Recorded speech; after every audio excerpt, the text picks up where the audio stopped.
Question number 8 is show that 6, 5, 3, 7 and 2, -1 are the vertices of a right triangle. अब हमसे यहाँ पर right triangle के बारे में बोला जा रहा है और हमें 3 वर्टिसेस जो हैं उनके कोऑर्डिनेट्स गिवन है।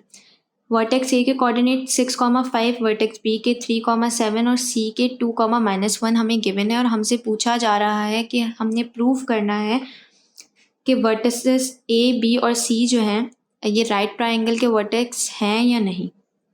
तो प्रूव करने के लिए अगेन हमें डिस्टेंस फाइंड करना पड़ेगा। सबसे पहले ए टू बी का, फिर बी टू सी का और ए टू सी का। सबसे पहले ए टू बी का डिस्टेंस फाइंड करेंगे। ए टू बी का डिस्टेंस फाइंड करने के लिए हमें ए के पॉइंट्स चाहिए, ए के कोऑर्डिनेट्स चाहिए होंगे और बी के कोऑर्डिनेट्स। तो 6, 5 जो है वो हमारे पास x1 y1 होगा और 3, 7 हमारे पास x2 y2 होगा। डिस्टेंस का फॉर्मूला मेंशन करेंगे जो कि है √x2 - x1 का whole square plus y2 - y1 का होल स्क्वायर। अब ए टू बी लिखेंगे इज इक्वल्स टू x2 जो है वो हमारे पास यहाँ पे 3 के इक्वल है और -x1 जो है वो हमारे पास 6 के इक्वल है, होल स्क्वायर आ जाएगा, प्लस y2 जो है वो 7 के इक्वल है और -y1 जो है वो 5 के इक्वल है।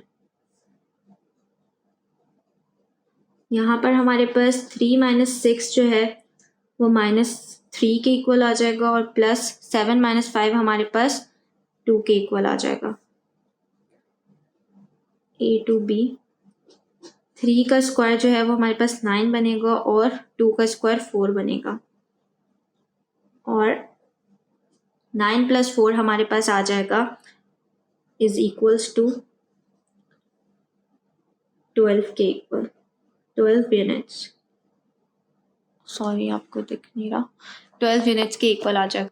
सॉरी 13 यूनिट्स के इक्वल आ जाएगा। सही, 9 + 4 13 यूनिट्स के इक्वल आ जाएगा। अब हम लोगों ने क्या फाइंड करना है, ए टू बी का डिस्टेंस तो हमने फाइंड कर लिया जो कि हमारे पास √13 यूनिट्स के इक्वल आया। अब हम लोग बी टू सी का डिस्टेंस फाइंड करेंगे और बी टू सी के डिस्टेंस के लिए हमें अगेन बी और सी के कोऑर्डिनेट्स चाहिए होंगे। तो बी के कोऑर्डिनेट्स हमारे पास जो गिवन है वो 3, 7 है और सी के कोऑर्डिनेट्स गिवन है 2, -1। ये हमारे पास ऑब्वियसली x1 y1 बन जाएगा और ये x2 y2। अगेन लेंथ का डिस्टेंस का फॉर्मूला यूज़ करेंगे जो कि हमारे पास होता है d is equals to √x2 - x1 का whole square plus y2 - y1 का whole square. b to c is equals to x2 यहाँ पर हमारे पास 2 के इक्वल है, -x1 जो है वो 3 के इक्वल है, प्लस y2 हमारे पास -1 के इक्वल है और -y1 जो है वो 7 के इक्वल है।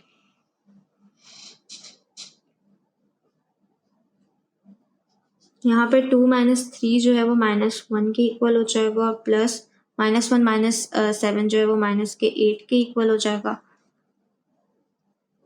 b to c as it is रहेगा। 1 का स्क्वायर हमारे पास 1 के इक्वल होगा और 8 का स्क्वायर 64 होगा, तो 64 + 1 हमारे पास 65 यूनिट्स हो जाएगा। तो b टू c का जो डिस्टेंस है वो 65 यूनिट्स आ गया।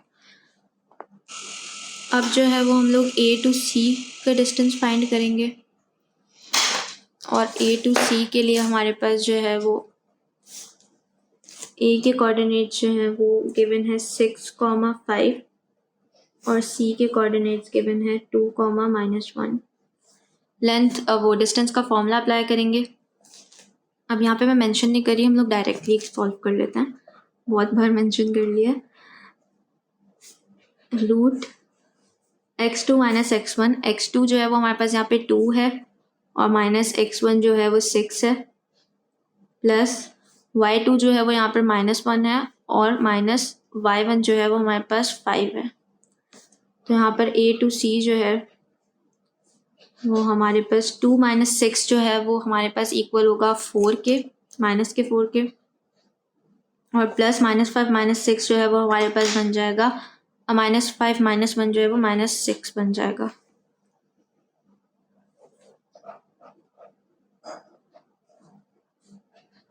फोर का स्क्वायर 16 बन जाएगा प्लस 6 का स्क्वायर जो है वो 36 बन जाएगा।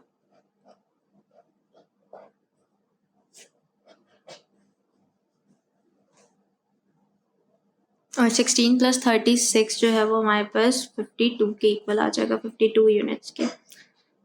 अब क्या करना है कि हमें प्रूव करना था कि जो वर्टिसेस हैं ये राइट ट्रायंगल के वर्टिसेस हैं या नहीं। तो राइट ट्रायंगल के वर्टिसेस प्रूव करने के लिए हम लोग पाइथागोरस थ्योरम यूज़ करेंगे, जो कि हमारे पास होता था c² = a² + b²।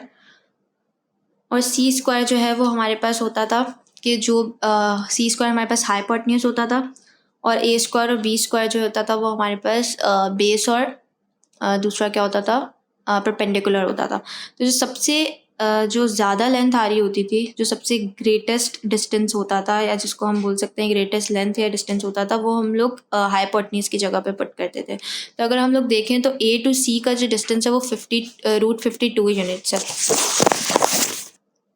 जबकि A to B का जो डिस्टेंस है वो √13 यूनिट्स आया है, और B to C का डिस्टेंस जो है वो √65 यूनिट्स आया। तो इसका मतलब कि B to C का जो डिस्टेंस है वो सबसे ज़्यादा हमारे पास ग्रेटेस्ट डिस्टेंस जो है वो B to C का है। तो इसकी वजह से हम लोग c² की जगह पर जो है वो √65 लिख देंगे, √65 का स्क्वायर। a² की जगह पर हम लोग √13 लिख देंगे, 13 का स्क्वायर, प्लस b² की जगह पर हम √52 लिख देंगे का स्क्वायर।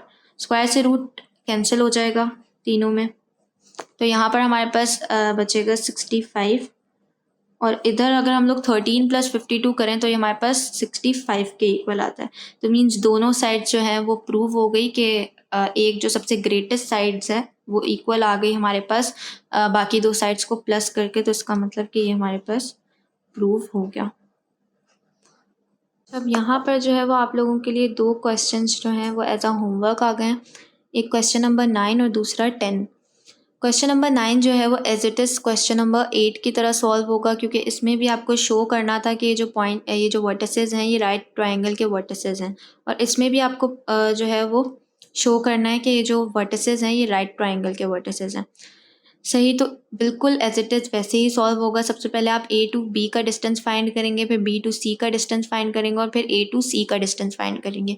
इन तीनों डिस्टेंसेस फाइंड करने के बाद जो सबसे ग्रेटेस्ट डिस्टेंस होगा उसको आप एक साइड पे लिखेंगे c² की साइड पे अकॉर्डिंग टू पाइथागोरस थ्योरम, और जो बाकी 2 डिस्टेंसेस होंगे उनको आप दूसरी साइड पे लिख के प्लस कर देंगे। अगर वो दोनों एक दूसरे के इक्वल आ रहे होंगे, जैसे कि क्वेश्चन नंबर 8 में हमारे पास जो है वो दोनों 65 जो है वो एक दूसरे के इक्वल आ गए थे, तो इसका मतलब कि आपने बिल्कुल सही प्रूफ किया होगा। अगर जो है वो एक दूसरे के इक्वल नहीं आ रहे होंगे तो ज़रूर कैलकुलेशन में कोई प्रॉब्लम होगी, तो वो फिर आप रीचेक कर लीजिएगा उसको। दूसरा जो है वो क्वेश्चन नंबर 10 है। क्वेश्चन नंबर 10 जो है वो एज इट इज़ सॉल्व होगा हमारे पास क्वेश्चन नंबर 5 की तरह, जो कि हमने सॉल्व किया था आइसोसेलेस ट्रायंगल के लिए। सिर्फ और सिर्फ इसमें इतना सा डिफरेंस है कि इसमें यहाँ पर इन लोगों ने बोल दिया है कि यहाँ पर इन लोगों ने बोल दिया आइसोसेलेस राइट ट्रायंगल, जबकि उसमें सिर्फ था आइसोसेलेस ट्रायंगल। तो आइसोसेलेस राइट ट्रायंगल हो या आइसोसेलेस ट्रायंगल हो उससे कोई भी फ़र्क नहीं पड़ेगा। इसमें भी जो है वो आइसोसेलेस ट्रायंगल है क्योंकि ये, तो इसमें भी यही होगा कि 2 जो होंगी साइड्स उनका डिस्टेंस सेम आएगा और एक साइड का डिस्टेंस जो है वो डिफरेंट आएगा। तो तो आप इसी तरीके से सॉल्व करेंगे कि A to B का डिस्टेंस, इसको A लेट कर लीजिएगा, इसको B और इसको C। तो A to B का डिस्टेंस फाइंड करेंगे, फिर B to C का डिस्टेंस फाइंड करेंगे, और फिर A to C का डिस्टेंस फाइंड करेंगे। तो ये जो आप तीनों डिस्टेंसेस फाइंड करेंगे तो इसमें ज़रूर ऐसा होगा कि 2 डिस्टेंसेस जो होंगे वो सेम होंगे, और एक जो होगा ना डिस्टेंस जो आपने फाइंड किया होगा वो डिफरेंट होगा। तो अगर ऐसा हो तो आपने मतलब बिल्कुल सही प्रूफ किया होगा ये, और वो आइसोसेलेस राइट ट्रायंगल प्रूव हो जाएगा कि ये जो तीनों वर्टिसेस हैं आइसोसेलेस राइट ट्रायंगल के ही हैं। बाकी ये है कि आप इसको खुद से सॉल्व कीजिएगा।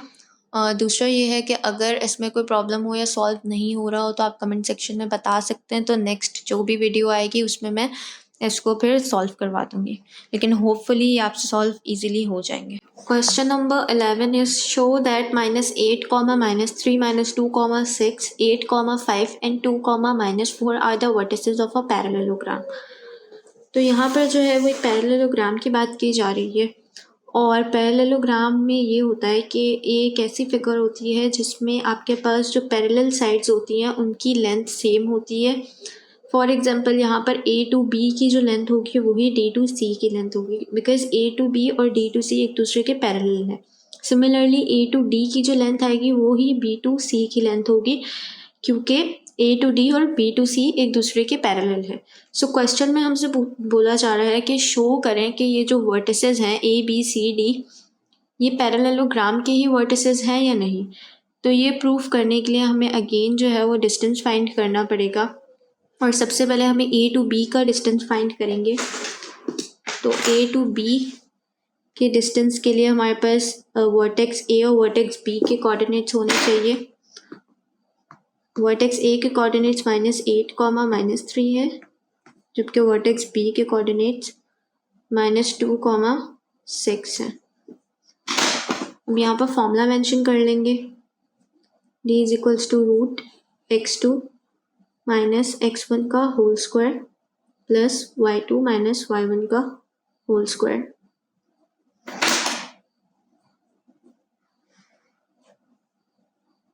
a to b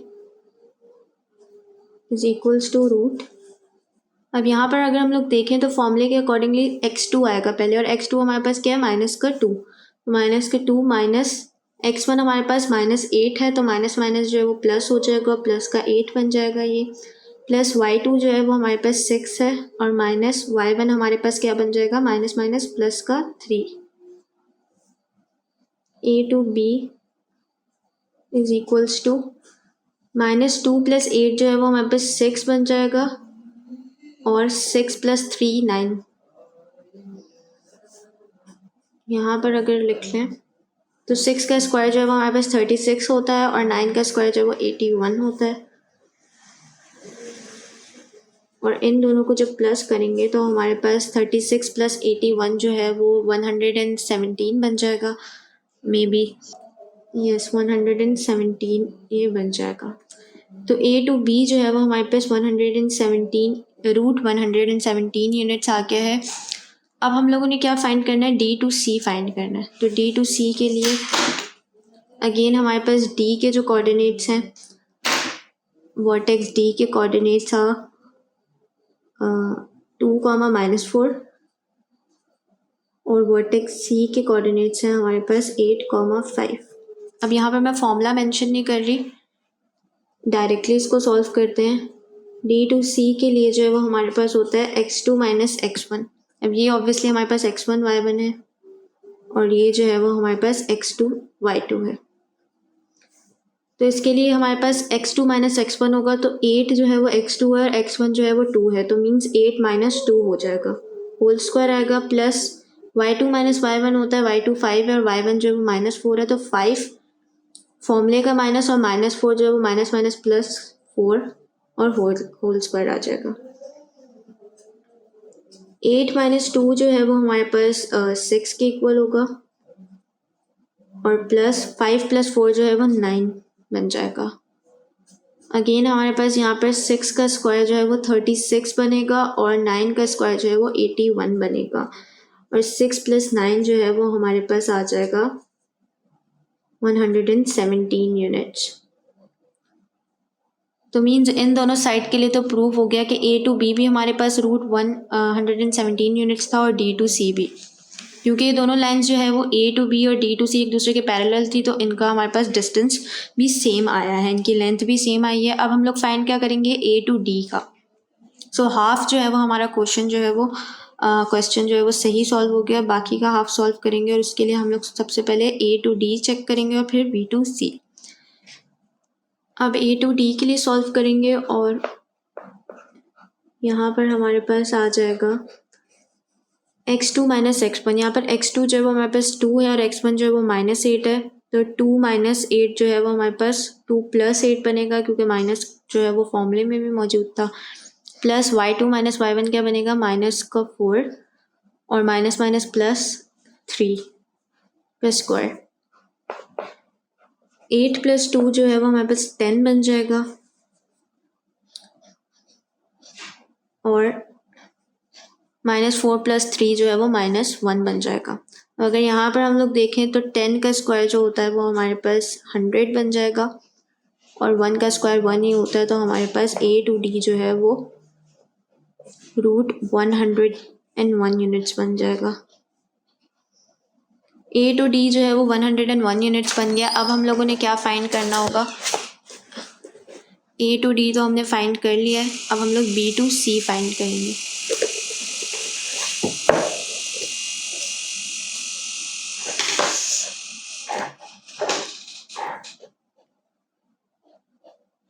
B to सी के लिए हमारे पास बी के कोऑर्डिनेट्स गिवन है जो कि है -2, 6 और सी के कोऑर्डिनेट्स हैं जो कि है 8, 5। तो अब जो है वो फॉर्मूले के अकॉर्डिंगली इसको ओपन करेंगे बी टू सी के लिए। तो ये हमारे पास बनेगा x2 - x1 का होल स्क्वायर। x2 यहाँ पर 8 है और x1 जो है वो -2 है, तो x2 - x1 होता है तो 8 + 2 का होल स्क्वायर बन जाएगा, प्लस फॉर्मूले का आएगा y2 - y1 होता है तो 5 - 6 बनेगा ये का whole square. B to C 8 + 2 जो है वो 10 बन जाएगा और 5 - 6 जो है वो -1 बन जाएगा। अगेन यहाँ पर हमारे पास क्या, 10 का स्क्वायर जो है वो 100 होता है और प्लस 1 का स्क्वायर 1, तो ये हमारे पास बन जाएगा √101 यूनिट्स। तो ये हमारे पास प्रूव हो गया। प्रूफ कैसे हुआ कि हमारे पास जो है वो ए टू बी जो है उसका हमारे पास आया था √117 यूनिट्स और डी टू सी भी जो है वो √117 यूनिट्स आया था। ए टू डी जो है वो हमारे पास √101 था और बी टू सी भी √101 यूनिट्स आया। तो ये प्रूफ इसी तरीके से हो गया कि मैंने आपको बताया था कि अगर पैरेलल साइड्स की लेंथ जो है वो सेम होगी तो ये हमारे पास जो वर्टिसेस हैं ये पैरेललोग्राम के कहलाएंगे। So question number 12 is show that the points 0, -1, 2, 1, 0, 3 and -2, 1 are the vertices of a square. So यहाँ पर जो है वो स्क्वायर की बात की जा रही है, जबकि क्वेश्चन नंबर 11 में हमारे पास पैरेललोग्राम की बात की जा रही थी। So question number 12 is a homework for you and you will try to solve it by yourself, क्योंकि as it is question number 11 की तरह सॉल्व होगा। आपके पास जो है वो स्क्वायर, आप एक फिगर ड्रॉ कर लीजिएगा जिसमें ये जो है वो वर्टेक्स ए होगा, ये वर्टेक्स बी होगा, ये आपके पास जो है डी होगा और ये आपके पास सी होगा, राइट। और उसके बाद क्या होगा कि आप लोग जो है वो ए टू बी का सबसे पहले डिस्टेंस फाइंड करेंगे, फिर बी टू डी की लेंथ फाइंड करेंगे, सी टू डी की फाइंड करेंगे और ए टू सी की फाइंड करेंगे। तो जब आप फाइंड करेंगे तो वो जो लेंथ आपके पास जो भी आई हुई होगी वो आपके पास सेम आएगी। जैसे पैरेललोग्राम में क्या था कि दो जो पैरेलल साइड्स थी उनकी लेंथ सेम आ रही थी, बट स्क्वायर में हमें पता है कि square is a kind of a figure whose all sides have same length. तो हमारे पास जो है इस वजह से स्क्वायर की जो है वो लेंथ सबकी सेम आएगी। तो आप ये खुद से परफॉर्म करने की कोशिश कीजिएगा तो इंशाल्लाह ये हो जाएगा, but if you find any kind of a problem in it so you can discuss it with me. Now question number 13 is show that the point -1/2, 5/2 is the center of a circle circumscribing the triangle whose vertices are 0, 1, 1, 2 and -2, 3। तो यहाँ पर हमें जो है वो circle का centre given है -1/2, 5/2 और ट्राइंगल के 3 वर्टिसेस गिवन है। हमसे बोला जा रहा है कि हमें प्रूफ करना है, हमें शो करना है कि ये जो वर्टिसेस है ये एक सर्कमस्क्राइब सर्कल के ही वर्टिसेस हैं या नहीं। अब हमारे पास सर्कमस्क्राइब सर्कल जो है वो एक ऐसा सर्कल होता है which passes through the vertices of a triangle. एक सर्कल जो ट्राइंगल के वर्टिसेस से पास हो रहा हो, तीनों वर्टिसेस से, वो हमारे पास सर्कमस्क्राइब सर्कल कहलाता है, सही। तो अब यहाँ पर अगर देखा जाए तो हमारे पास एक ट्राइंगल है जिसके 3 वर्टिसेस गिवन है। सर्कल का जो सेंटर है वो हमारे पास गिवन है -1/2, 5/2 और ये हमारे पास ए बी सी जो है वो वर्टिसेस गिवन है। तो हमें पता है कि सर्कल जो होता है वो एक ऐसी फिगर होती है कि जिसमें जो सेंटर होता है उससे जो है वो हर पॉइंट तक का जो डिस्टेंस होता है वो सेम होता है। लाइक ओरिजिन से, या फिर आप कह सकते हैं जो सेंटर है उससे ए का डिस्टेंस भी सेम होगा, बी का डिस्टेंस भी सेम होगा, यहाँ पर भी अगर कोई पॉइंट होगा तो उसका डिस्टेंस भी सेम होगा, सी का भी सेम होगा। तो हमें यही चीज़ प्रूफ करनी है कि इसके वर्टिसेस हैं या नहीं। तो उसके लिए अगेन हमें क्या करना पड़ेगा कि हमें ओ टू ए सबसे पहले डिस्टेंस फाइंड करना पड़ेगा। तो ओ टू ए फाइंड करेंगे। ओ टू ए के लिए हमें ओ के कोऑर्डिनेट्स जो कि हमारे पास गिवन है -1/2, 5/2 और ए के कोऑर्डिनेट्स जो कि गिवन है 0, 1। अगेन फॉर्मूला अप्लाई करेंगे जो कि हमारे पास होता है x2 - x1 का whole square plus y2 - y1 का होल स्क्वायर।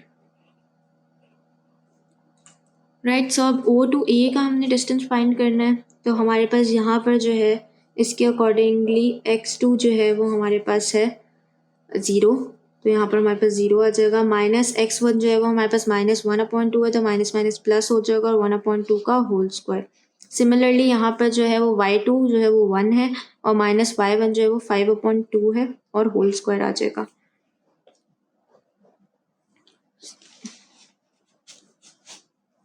ओ टू ए का डिस्टेंस फाइंड कर रहे हैं, तो यहाँ पर जो है वो हमारे पास 1/2 का स्क्वायर तो जो है वो हमारे पास 1/4 बन जाएगा, प्लस यहाँ पर जब हम लोग एलसीएम लेंगे तो ये 2 - 5 बनेगा।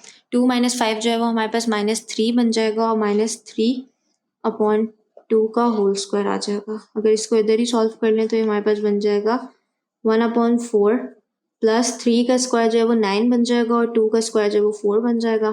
क्योंकि डिनोमिनेटर सेम है तो इसकी वजह से हम लोग इजीली प्लस या माइनस कर सकते हैं न्यूमरेटर को, तो हमारे पास 9 + 1 जो है वो 10 बन जाएगा। तो फाइनल आंसर हमारे पास बनेगा √10/4। 2 2 ज़ा 4 हो जाएगा, 2 5 ज़ा जो है वो हमारे पास 10 हो जाएगा। तो बेसिकली हमारे पास ओ टू ए का जो डिस्टेंस है वो आ जाएगा √5/2 यूनिट्स। सिमिलरली अब हमने ओ टू ए का फाइंड कर लिया है, तो अब हम लोग फाइंड करेंगे ओ टू बी का। तो ओ टू बी के लिए अगेन हमें ओ के कोऑर्डिनेट्स और बी के कोऑर्डिनेट्स चाहिए होंगे। ओ के कोऑर्डिनेट्स जो है वो हमारे पास गिवन है O = -1/2 एंड 5/2 जो एसी चल रहा है ना, बाहर ज्यादा ठंड है। और बी के कोऑर्डिनेट्स गिवन है 1,2। अब यहाँ पे मैं फॉर्मूला मेंशन नहीं कर रही, इसको डायरेक्टली सॉल्व कर रही हूँ। तो ओ टू बी जो है वो हमारे पास आएगा √x2 - x1 का होल स्क्वायर होता है, तो x2 जो है वो यहाँ पे 1 है और माइनस माइनस प्लस हो जाएगा और x1 जो है वो 1/2 का होल स्क्वायर है, प्लस y2 जो है वो हमारे पास 2 है और माइनस y1 जो है वो 5/2 है, तो उसका स्क्वायर। सॉरी यहाँ पे दिख ही नहीं रहा था। सो ओ टू बी जो है वो हमारे पास √1 + 1/2 जो है वो हमारे पास, इसका जब एलसीएम लेंगे तो 2 + 1 जो है वो 3/2 बन जाएगा ये का होल स्क्वायर, प्लस 2 2 ज़ा 4 बन जाएगा, 4 - 5 जो है वो हमारे पास एलसीएम लेने के बाद ये बन जाएगा -1/2 का होल स्क्वायर। इसको अगर यहाँ पर ही सॉल्व करें तो ये बन जाएगा 3 का स्क्वायर जो है वो 9 बनेगा और 2 का स्क्वायर 4 प्लस -1 का स्क्वायर जो है वो 1 बन जाएगा और 2 का स्क्वायर 4। अगेन डिनोमिनेटर्स जो है वो सेम है तो हम डायरेक्टली न्यूमरेटर को ऐड कर सकते हैं, तो ये हमारे पास बन जाएगा 9 + 1 10 √10/4। 2 2 ज़ा 4, 2 5 ज़ा 10 हो जाएगा, तो ये बन जाएगा ओ टू बी का जो डिस्टेंस है वो बन जाएगा = √5/2 यूनिट्स। अच्छा, तो अब अगर हम लोग यहाँ पर देखें तो हमारे पास ओ टू बी का जो डिस्टेंस है वो भी √5/2 यूनिट्स था और हमारे पास जो है वो ओ टू ए का जो है डिस्टेंस वो भी √5/2 यूनिट्स था। मीन्स कि हमारे पास यहाँ तक तो प्रूव हो गया कि ओ टू ए भी √5 यूनिट्स था और ओ टू बी जो है वो √5/2 यूनिट्स। अब ओ टू सी जो है वो आप खुद से फाइंड करिएगा और वो भी आपके पास √5/2 यूनिट्स ही आएगा। तो इस तरह से जो है ये प्रूव हो जाएगा, लेकिन ओ टू सी जो है वो आप याद से कर लीजिएगा।